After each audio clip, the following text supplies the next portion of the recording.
ما فهمناش الرجاء مالها مع التحكيم. البارح تعادلت الرجاء بفضل التحكيم ضد نهضة بركان. واش في نظرك هذه كفرة؟ واش في النظر ديالك 2026 وباقيين كيتحسبوا هاد الكفرات هادو؟ 2026 وباقا في البطولة الوطنية كيديروا في هاد الاغلاط هادو؟ واش ما كاينش الفار؟ واش الفار مهرس؟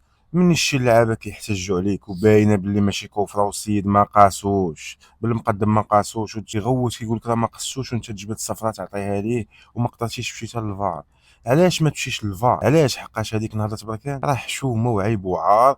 2026 عباد الله ومازال الفراقي كيتعرضوا للظلم من قبل نهضة بركان. راه حشومه فيما كتلعب شي فرقه مع نهضة بركان كتعاني، والرجاء كتعاني مع جميع الفرق. الماتش اللي فات ضد اتحاد طنجة، تخيل معايا عزيز المشاهد، تسلل ما كاينش، تسلل وهمي ما كاينش، وحسب ليهم التسلل. حشومه وعيب وعار. فريق كبير كيف ما الرجاء مازال كيتعرض لهاد المهازيل التحكيميه، وهاد رضوان جيد من نهار اللي شدد المديريه التحكيميه وحنا كنشوفوه في نفس المشكل. ديما المشاكل مع الحكام، ديما المشاكل مع الحكام، ديما ديما ديما ديما.